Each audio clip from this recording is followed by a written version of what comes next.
BSc second year के प्यारे विद्यार्थियों, आप लोगों के अब केमिस्ट्री प्रैक्टिकल होने वाले हैं।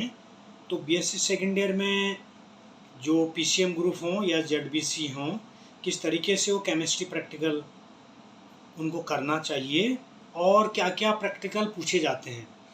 देखिए, बीएससी सेकेंड ईयर में प्यारे विद्यार्थियों, आपके यहाँ 3 एक्सपेरिमेंट होते हैं। एक इनऑर्गेनिक केमिस्ट्री से होता है, एक ऑर्गेनिक और एक फिजिकल केमिस्ट्री से। जनरली ऑर्गेनिक केमिस्ट्री में आपका डिटर्मिनेशन ऑफ ऑर्गेनिक कंपाउंड दिया जाता है। To determine the given organic compounds, आपको ये ऑर्गेनिक कंपाउंड दिया रहेगा, उसको आपने आइडेंटिफाई करना है। टू आइडेंटिफाई ऑब्जेक्ट होता है आपका। आप इसको लिखते कैसे हैं? सबसे पहले तो एक्सपेरिमेंट आप लिखते हैं, उसके बाद ऑब्जेक्ट लिखते हैं to identify the given organic compound. लिखने के बाद अगला जो हेडिंग होता है आपका एपरेटस एंड केमिकल रिक्वायर्ड, कौन कौन से एपरेटस और केमिकल आप लेते हैं उसको इसमें लिखते हैं। उसके बाद फिर आप ऑब्जर्वेशन करते हैं। तो ऑब्जर्वेशन करने के लिए इस ऑर्गेनिक कंपाउंड का सिस्टमेटिक एनालिसिस है। इसमें केवल एक ऑर्गेनिक कंपाउंड दिया रहेगा आपको, जिसको आपको आइडेंटिफाई करना है। सबसे पहले तो एक सिस्टमेटिक एनालिसिस के तरीके ये 8 स्टेप में होते हैं। सबसे पहले प्रीलिमिनरी एग्जामिनेशन, इसमें 3 पॉइंट में हम देते हैं। फिजिकल स्टेट, उसका भौतिक अवस्था कैसी है, फिर कलर, उसका रंग, और फिर ऑर्डर, ठीक है, उसकी स्मेल कैसी आती है, वो इसमें लिखते हैं। दूसरा पॉइंट जो बनता है वो बनता है आपका इग्निशन टेस्ट, यानी आपका जो ऑर्गेनिक कंपाउंड है वो एलिफेटिक है या एरोमेटिक है। अगर वो एरोमेटिक है तो आपको लिखना पड़ता है उसमें the given organic compound aromatic. अगर एलिफेटिक है तो आप लिखते हैं the given organic compound is aliphatic. Clear? इसके बाद आगे चलते हैं, टेस्ट फॉर अनसैचुरेशन चलते हैं। वो जो ऑर्गेनिक कंपाउंड है वो संतृप्त है या असंतृप्त है, उसकी पहचान करने के लिए आपको हम जनरली एक bio reagent 1% alkaline solution of KMnO4, ये बायो रिएजेंट कहलाता है। इसमें पिंक कलर होता है। जब किसी भी ऑर्गेनिक कंपाउंड में बायो रिएजेंट या बायो रिएजेंट, आप कुछ भी कह सकते हैं, अगर इसको मिलाते हैं, अगर वो पिंक कलर उसका गायब होता है तो ये अनसैचुरेटेड है, और यदि पिंक कलर गायब नहीं होता है तो वो सैचुरेटेड कंपाउंड है। ठीक है, ये लिखना होता है। फिर आगे लिखते हैं, अगला पॉइंट जो होता है वो लिखते हैं आप सॉल्युबिलिटी बिहेवियर, यानी ये किस में सॉल्युबिलिटी है, वाटर में सॉल्युबल है या कोल्ड वाटर में है या हॉट वाटर में, ये लिखते हैं। फिर आगे चलते हैं, अगला जो पॉइंट होता है उसमें आप लिखते हैं टेस्ट फॉर एलिमेंट्स, तत्वों का परीक्षण। तत्वों का परीक्षण यानी उसमें नाइट्रोजन हो सकता है, सल्फर हो सकता है, क्लोरीन, ब्रोमीन, आयोडीन आदि एलिमेंट हो सकते हैं। इनकी आपको जांच करनी है और ये आपको मालूम होना चाहिए। तो डिटेक्शन ऑफ एलिमेंट, इसमें आप सोडियम एक्सट्रैक्ट जनरली बनाते हैं, तो उस तरीके से आप उसको करते हैं। और उसके बाद जो अगला पॉइंट आप लिखते हैं एलिमेंट डिटेक्शन के बाद, क्लास डिटर्मिनेशन, जिसको आप कहते हैं टेस्ट फॉर फंक्शनल ग्रुप, क्रियात्मक समूह का परीक्षण। इसमें ये देखते हैं कि उसमें कौन सा फंक्शनल ग्रुप है। इस टेस्ट के बाद जो अगला पॉइंट है, अगर वो सॉलिड है तो मेल्टिंग पॉइंट, अगर लिक्विड है तो बॉइलिंग पॉइंट। तो इस प्रकार से अगला पॉइंट बनता है डिटर्मिनेशन ऑफ मेल्टिंग पॉइंट और बॉइलिंग पॉइंट, वो आप लिख देंगे। और इसके बाद जब आपने मेल्टिंग पॉइंट डिटरमाइन कर लिया या बॉइलिंग पॉइंट डिटर्मिनेशन कर लिया, उसके बाद स्पेसिफिक टेस्ट यानी कन्फर्मेटिव टेस्ट, उसके जो मेथड होते हैं वो कन्फर्मेटिव टेस्ट करेंगे। और फिर लास्ट में आप रिजल्ट लिख लेते हैं।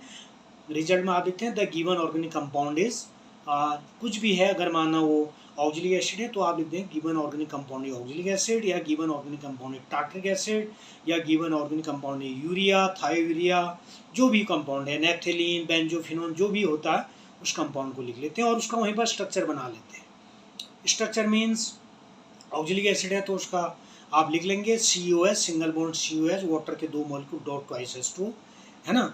और या बेंजीन है तो बेंजीन का स्ट्रक्चर बना देंगे, या आपका बेंजल्डिहाइड है तो बेंजीन की रिंग करने के बाद CHO ग्रुप उसमें ऐड कर देते हैं। CHO ग्रुप बेंजीन रिंग के ऊपर CHO या CCH5 CHO, ठीक है। तो इस प्रकार से ऑर्गेनिक कंपाउंड का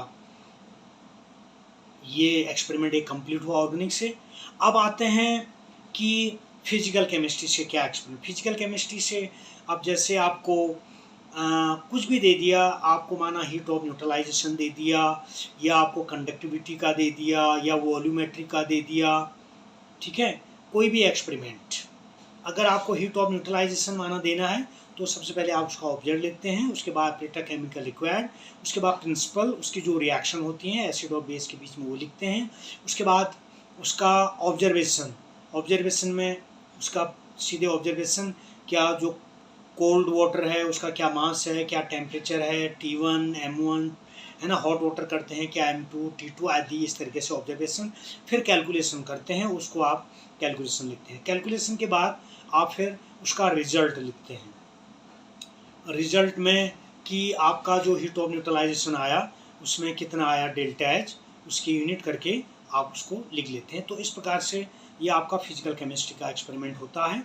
और एक एक्सपेरिमेंट आपको इनऑर्गेनिक केमिस्ट्री से मिलता है, चाहे वो आपका इनऑर्गेनिक प्रिपरेशन हो, चाहे टू प्रिपेयर निकल एज निकल DMG हो इन अ गिवन सप्लाइड सॉल्यूशन, ठीक है, चाहे निकल क्लोराइड, निकल सल्फेट या निकल अमोनियम क्लोराइड किसी में, या आपका क्यूप्रस क्लोराइड हो, या सोडियम ट्राइऑक्सिलेट फेरेट हो, या टेट्राएमीन कॉपर, कुछ भी कोई भी इनऑर्गेनिक प्रिपरेशन हो, इसमें ये दिया रहता है।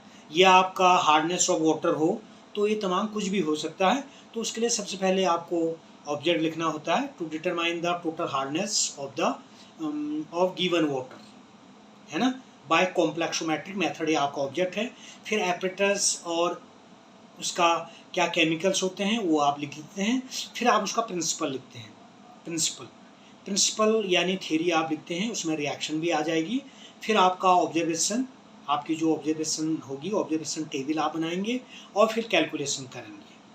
कैलकुलेशन करने के बाद आप रिजल्ट लिखते हैं कि the total hardness of the given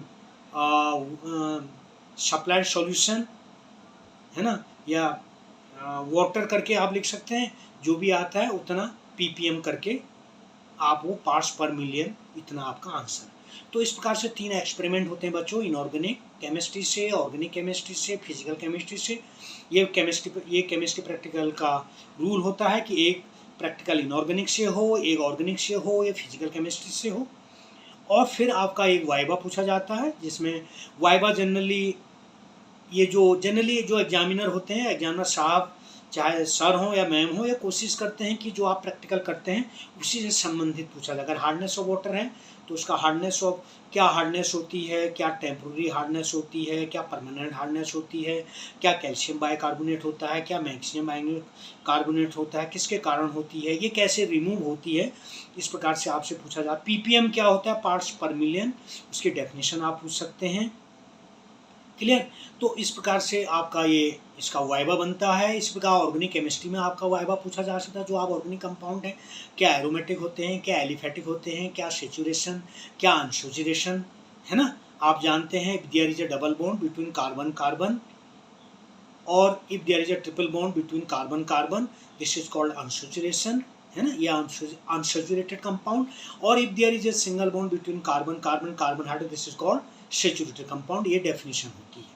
तो आप पूछा जा सकता है आपसे ऑर्गेनिक कंपाउंड्स, क्या मेल्टिंग पॉइंट की डेफिनेशन पूछ सकते हैं, बॉइलिंग पॉइंट की डेफिनेशन पूछ सकते हैं, और आप माना एसिड है, कार्बोलिक एसिड है, इसका गुरु रिएजेंट क्या होता है, आपने कहा सोडियम बाइकार्बोनेट, इसका फॉर्मूला पूछ सकते हैं। क्या बेकिंग सोडा होता है, क्या खाने वाला सोडा होता है, क्या वॉशिंग सोडा होता है ना। तो इस प्रकार से कोई भी एक आपसे पूछ सकते हैं। और इनऑर्गेनिक केमिस्ट्री से अगर आपने कॉम्प्लेक्स है, क्या कॉम्प्लेक्स कंपाउंड होते हैं, क्या सॉल्ट होते हैं, क्या एसिडिक सॉल्ट होते हैं, है ना, क्या बेसिक सॉल्ट होते हैं, इस प्रकार से आपसे पूछ सकते हैं। लिगेंड क्या होते हैं, कैसे कॉम्प्लेक्स बनता है। क्लियर। तो इस प्रकार से ये आपसे पूछा जा सकता है इनऑर्गेनिक में, है ना। फिर इस प्रकार फिजिकल के क्या हीट ऑफ न्यूट्रलाइजेशन होता है, क्या डेल्टा एच होती है, क्या एंथैल्पी चेंज होता है, इसकी यूनिट क्या होती है ना, ये, और क्या टेम्परेचर होता है, कैसे मेजर करते हैं, क्या थर्मामीटर। तो ये इस प्रकार से आपसे क्वेश्चन जनरली ये प्रैक्टिकल से संबंधित पूछे जाते हैं। उसके अलावा जो आपकी प्रैक्टिकल की कॉपी है उसमें जो भी आपने किए हैं साल भर में, आपसे पूछा ट्रांजिशन टेम्परेचर क्या होता है, किस तरीके से आपने किया, और भी तमाम ऑर्गेनिक कंपाउंड, नाइट्रोजन का टेस्ट कैसे करते हैं बताइए, हैलोजन कैसे करते हैं, क्लोरीन का बताओ, ब्रोमीन का बताओ, तमाम ये चीज़ें पूछें। इसके अलावा आपके थ्योरी से संबंधित भी बेसिक कॉन्सेप्ट आपसे पूछे जा सकते हैं। इसलिए प्रैक्टिकल के दिनों में घबराने की कोई बात नहीं होती है। भाई इतना ध्यान दें, जो भी आप प्रैक्टिकल करें, तीनों प्रैक्टिकल लिखें साफ सुंदर, ठीक है। Your hand writing should be neat and clean and what ever you right it should be legible, साफ सुथरा हो जो भी आप लिखते हैं, ठीक है, साफ। और सारे तीनों एक्सपेरिमेंट आप अटेम्प्ट करने की कोशिश करें, कोई छूटना नहीं चाहिए। यदि छूटते हैं तो आपके मार्क्स कम हो जाएंगे। यदि आप नहीं छोड़ते हैं, माना गलत भी होता है, तो उसमें भी आप मान के चलिए, उसमें भी आपको एग्जामिनर साहब आपको मार्क्स देने की पूरी भरपूर कोशिश करते हैं कि आपको पूरे नंबर मिले। क्लियर? तो इस बातों का आपको ध्यान देना है, कोई एक्सपेरिमेंट नहीं छोड़ना है। और जो पहला पेज है, जो फ्रंट पेज होता है केमिस्ट्री, जब आपको एग्जाम में लिखने के लिए कॉपी दी जाती है प्रैक्टिकल के लिए, तो कोशिश ये करें कि उसके टॉप जो कॉपी होती है उसके टॉप में, माना मेरे पास ये कॉपी है, इसके टॉप में यहाँ लिखने की कोशिश करें। अगर आप बीएससी सेकेंड ईयर मैथ्स के स्टूडेंट तो यहाँ साफ साफ लिख दें BSc second year maths group. अगर बायो के हैं तो साफ साफ टॉप में लिख दें BSc second year bio group, यहाँ ऊपर लिख दें। उसके अलावा यहाँ पर बीच में नेम, क्लास, सब्जेक्ट, कॉलेज का नाम ये लिखता है। यहाँ पर ध्यान दीजिए 3 एक्सपेरिमेंट आप लिख सकते हैं, यहाँ पर रिजल्ट लिखने की कोशिश करें। पहला एक्सपेरिमेंट नंबर 1 लिखेंगे, माना आपका ऑर्गेनिक कंपाउंड है तो आप ऑर्गेनिक कंपाउंड कौन सा, माना ऑक्जेलिक एसिड है तो आप लिख देंगे the given organic compound oxalic acid, बस इतना लिख दें। नंबर दूसरा, माना हार्डनेस ऑफ वाटर है, कुछ आ गया उसका पीपीएम, माना 220 पीपीएम है, तो एक्सपेरिमेंट नंबर 2 में आप लिखना total hardness of given water is 220 ppm, ये 2 हो गया। फिर एक्सपेरिमेंट नंबर 3, माना आपका कोई भी एक्सपेरिमेंट है, माना हीट ऑफ न्यूट्रलाइजेशन है या आपका ग्रेविमेट्री एनालिसिस है, जो भी आपका निकला, माना हीट ऑफ, तो आप delta H equal to something जो भी आया उतना आप उसकी यूनिट लिख करके इतना लिख सकते हैं, 1 2 3। तो पहले में तो आप अपना रिजल्ट जो निकले शॉर्ट फॉर्म में यहाँ लिख दें, ताकि एग्जामिनर साहब देखें कि आपका उन्हें दिखा है यहाँ सब सही है, तो यहीं पर आपका और क्लियर हो जाता है। उसके बाद जब फिर एक्सपेरिमेंट शुरू होता है तो आप कोशिश करें यहाँ से एक्सपेरिमेंट नंबर 1 यहाँ पर लिखना शुरू कर दें, ऑब्जेक्ट, फिर केमिकल, और फिर प्रिंसिपल, फिर ऑब्जर्वेशन, कैलकुलेशन और फाइनली रिजल्ट। जब ये कंप्लीट होता है फिर अगले पेज से आप अगला एक्सपेरिमेंट नंबर 2, जब ये कंप्लीट होता है फिर ऐसे एक्सपेरिमेंट नंबर 3 आप पूरा कंप्लीट कर लें और साफ़ सुथरा रहें, इसमें पानी न गिरे, इंक न गिरे, कोई आपका सॉल्यूशन न गिरे, ठीक है। और रिएक्शन कोशिश करें, जो भी आप रिएक्शन होते हैं रिएक्शन लिखने की कोशिश करें, तो आपको अच्छे मार्क्स मिलने की संभावना होती है। तो मुझे आशा नहीं, पूर्ण विश्वास है आप खूब अच्छी तैयारी करेंगे और टेंशन बिल्कुल नहीं लेंगे और आपके अच्छे मार्क्स आएंगे। हमारी शुभकामनाएं, ऑल द बेस्ट प्यारे विद्यार्थियों।